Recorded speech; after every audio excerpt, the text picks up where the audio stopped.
Assalamualaikum, selamat datang ke contoh ketujuh.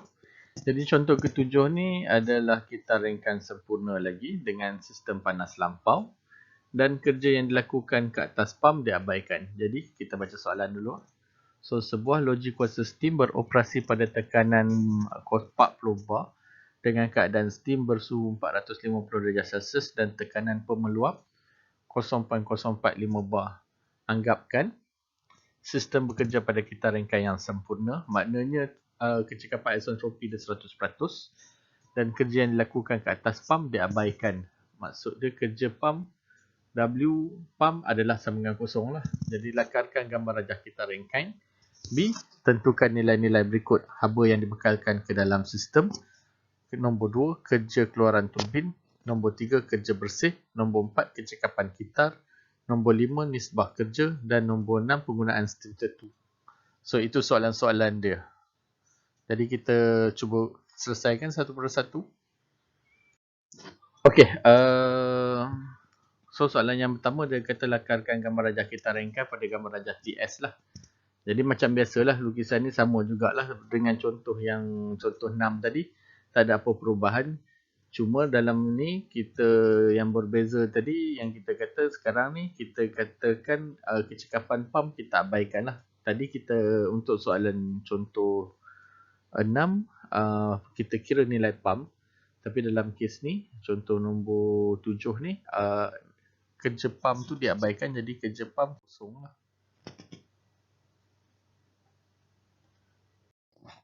Okey, untuk soalan yang pertama, haba yang dibekalkan ke dalam sistem. Jadi kita tahu haba yang dibekalkan pada sistem adalah pada bahagian boiler lah. Jadi kita ada H pada titik 2 dan juga H pada titik 1 ni lah. So yang ni lah kawasan haba bekal. Okey, so harga bekal kita kata H2 sama dengan H1, tolak H1.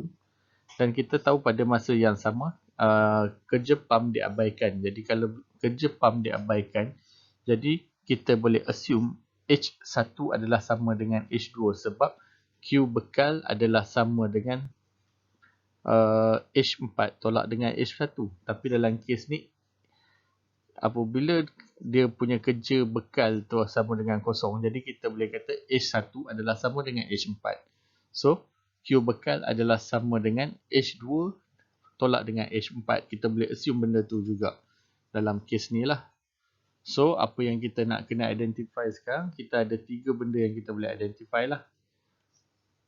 So, yang pertama sekali, kita boleh identify kita punya nilai H2 dan kita boleh identify yang keduanya, kita cari nilai H4. So, daripada H4, kita boleh dapat nilai H1 jugalah. So, kita tengok satu persatu. Kita tengok H2 dulu. Kita tahu H pada 40 bar dengan T dia 450 darjah dan dia duduk dalam sistem panas lampau. So, mana kita dapat? Kita akan buka daripada jadual steam kita. Kita akan tengok pada 40 bar. Kita akan tengok pada 40 bar sini. So, kalau kamu tengok bawah 40 bar tu dia ada 250.3 darjah Celsius. Ni titik dekat sini lah. Titik dekat S ni. TS. So, nilai-nilai kat sini adalah 250.3. Disebabkan dia ada dalam keadaan panas lampau. So, kita tengok bahagian panas lampau. So, bahagian panas lampau, kita tengok pada 450 darjah Celsius ni. So, dia duduk kat sini lah. Untuk nilai H. So, nilai H dia kita dapat 33330 kilojoule per kilogram. So, kita dapat H2 adalah sama dengan 3330 kilojoule per kilogram. Yang seterusnya, kita akan cari nilai ni lah. Nilai H4 kita. So, nilai H4 kita, dia duduk dekat garisan fasa. Dan juga dia duduk pada bahagian saturated water and steam lah. So, dan kita tahu dia duduk betul-betul atas garis fasa HF ni, entalpi pada H tu. Jadi kita boleh katakan nilai entalpi pada titik F tu adalah sama dengan HF pada P sama dengan 0.045 bar lah. 0.045 bar. So, kita akan tengok dekat sini, jadual steam 0.045 HF sama dengan 130. Jadi kita dapat kat sini ya. 130. So apabila kita dah dapat nilai yang kita cari ni, kita tahu kita ambil Q bekal ni adalah sama dengan H2 tolak dengan H4. Jadi kita dah ada dua-dua nilai. So kita masukkan dalam Q bekal ni 3330 tolak dengan 130. Jadi kita dapat Q bekal sama dengan 3200. So kesimpulan dia, kita boleh kata kita dapat H1 adalah sama dengan H4 adalah sama dengan 130 kJ per kilogram. H2 adalah 3330 kJ per kilogram. Sekarang ni apa yang kita perlukan ialah kita kena cari nilai H3, H pada titik 3 ni, entalpi pada titik 3. So apabila kita dapat tiga semua nilai tersebut, semua soalan-soalan yang seterusnya akan jadi mudah lah. So itu yang kita kena buat nanti. Okay, untuk soalan yang kedua, kita nak identify kerja keluaran turbin, W turbin. Jadi kita tahu kerja turbin adalah kerja kasar, di mana kerja kasar ni dilakukan pada titik 2 dan titik 3. So apa yang kita nak cari ialah kita nak cari H2 dengan H3. Jadi kita dah ada nilai H1 sama dengan H4. Dan sebelum ni kita dah jumpa H2 ni. Apa yang kita nak cari sekarang adalah H3 lah. So sekarang yang tinggal adalah kita nak cari H3. Jadi kalau kamu tengok dari gambar rajah TS ni, kita kata S1 adalah sama dengan S3. Ni dia ada kata kat sini S2 sama dengan S3. Sebab dia duduk pada satu garis seentropi. So apabila duduk pada satu garis seentropi, kita boleh katakan kalau kita nak cari S2 sama dengan S3. Jadi S2 ni adalah sama dengan S pada 40 bar dan steam panas lampau. So sama macam kita nak cari H2 tadi. Cuma sekarang kita nak cari S. Jadi kita tengok pada nilai S ni. Pada 450 darjah. Ni nilai dia. So yang ni kita dapat. Kita dapat 6.935. Okay. So 6.935 tadi adalah nilai pada S. So maknanya nilai dekat sini, nilai S dia adalah sama. Dekat sini pun nilai S dia adalah sama. Jadi S3, kita gunakan rumus ni untuk dapatkan, kita nak cari nilai X3 ni. So nilai X3, kita dapat S3 sama dengan SF tambah dengan X. Point SFG pada P sama dengan 0.05 bar, 45 bar. Jadi dalam kes ni, untuk dapatkan X ni, kita nak cari nilai X ni, kita tengok dekat sini. Kita tengok dekat sini. Dan ini nilai X yang kita nak cari, X3 dekat situ. Alright. Okay. So kalau kamu tengok dekat sini, kita nak cari nilai SF. So nilai SF duduk dekat atas titik sini pada 0.045 bar. Okay, 0.045 bar. Nilai SF. So nilai SF dia dekat sini lah. So 0.451. So 0.451. Kemudian SFG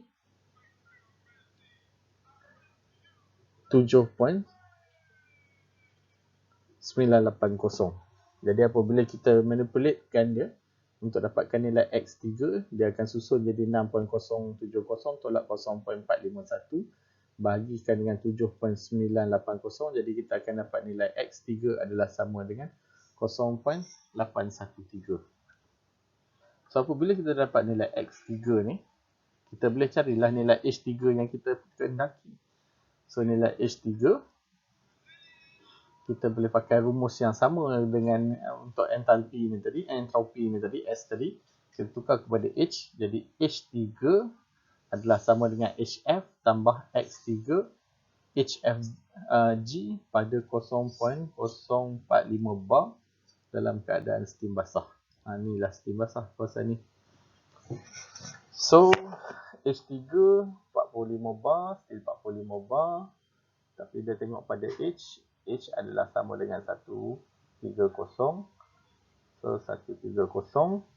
kemudian HFG pada 0.045 adalah 2429.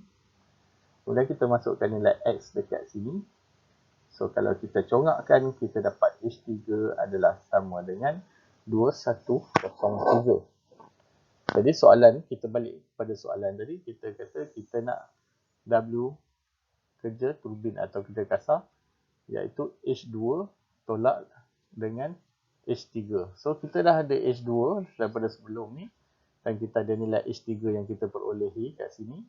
So kita masukkan nilai H2 dan H3, jadi kita dapat kerja turbin adalah sama dengan 1227 kJ per kilogram. Okey, soalan nombor 3 berkaitan dengan kerja bersih.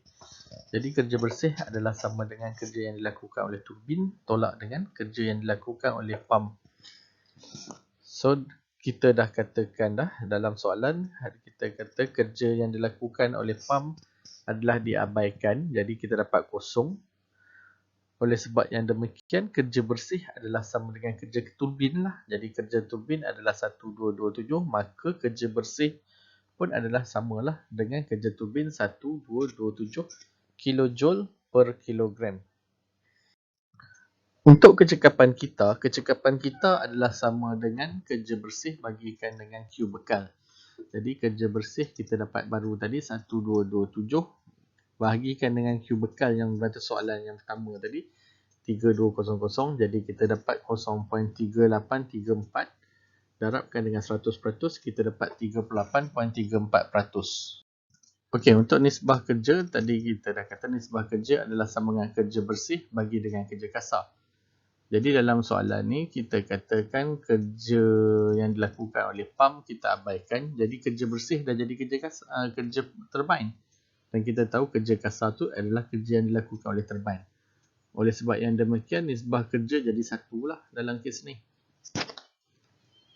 Untuk soalan yang terakhir, penggunaan steam tentu SSC 3600 bahagi dengan W bersih, jadi 3600 bahagi dengan 1227, kita dapat 2.934 kg steam per kilowatt jam.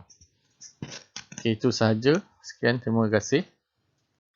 Okey, terima kasih kepada yang telah cuba untuk membuat soalan nombor 7 ni. Jadi soalan nombor 7 kita kata nilai pump kita abaikan. Jadi soalan ini akan bersambung dalam contoh soalan 8 pula nanti. Jadi dalam soalan 8 nanti kita akan tengok kita ringkain juga, tapi dalam kes ni dia bukan kita ringkain sempurna, tapi dia ada kecekapan isentropik. Dan juga pada masa yang sama kerja pump kita tak abaikan. So nanti harap kamu dapat sambung dalam contoh soalan yang ke-8. Sekian, terima kasih.